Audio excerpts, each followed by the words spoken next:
Sa mga kapuso po nating nanay, may paalala ang mga eksperto tungkol po sa pagtulog ng inyong mga anak. Hanggat maaari, iwasang nakadapa sila sa pagtulog. Gaya na lamang po ng sinapit ng isang batang lalaki sa Quezon Province na nasawi kasunod po ng pagtulog niya sa naturang posisyon. Balitang hatid ni Dano Tingkungko. Walang kamalay-malay ang inang si Jennifer, hindi niya tunay na pangalan, na ang ordinaryong gabing kapiling ang anak na 1.5 taong gulang mauuwi sa trahedya. Alas 8 ng gabi, June 21, naghapunan daw ang kanyang anak ng kanin at sabaw. Matapos ang kalahating oras, dumede raw ito bago natulog bandang alas 9 ng gabi. Around 12:40 a.m. po. Di naman po talaga ako usually na gigising ng ganong oras. Pero nagising po ako kasi pakiramdam ko po na iihi ako. Nakita ko po nakadapa siya. Then naamoy ko po na para siyang nag-poop. Nung tinihaya ko na po siya, sabi ko po, parang siyang sobrang lantay niya. Tapos hindi po siya nagalaw. Then nung binuksan ko po yung ilaw, nakita ko po na yung bibig po niya medyo violet na. Isinugod sa ospital ang bata at doon lumabas na marami raw liquid at pagkain na nakuha sa baga ng bata. Base sa death certificate, aspiration, pneumonia ng ikinamatay ng bata. Ang ibig sabihin daw po nun, marami po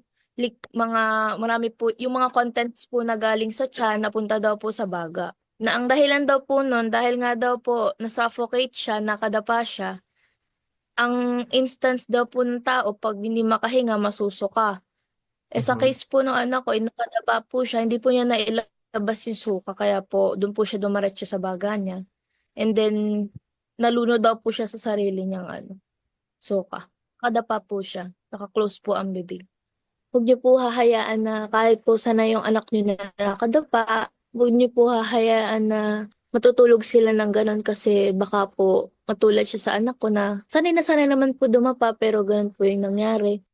Ayon sa eksperto, base sa pag-aaral, hindi maganda ang pagtulog ng nakadapa lalo na sa mga sanggol at bata.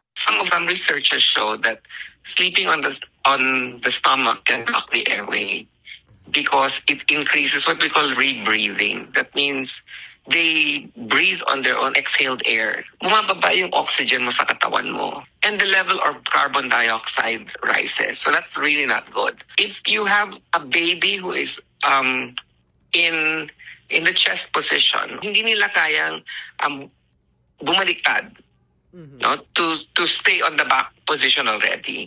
As the child gets older, that doesn't happen anymore.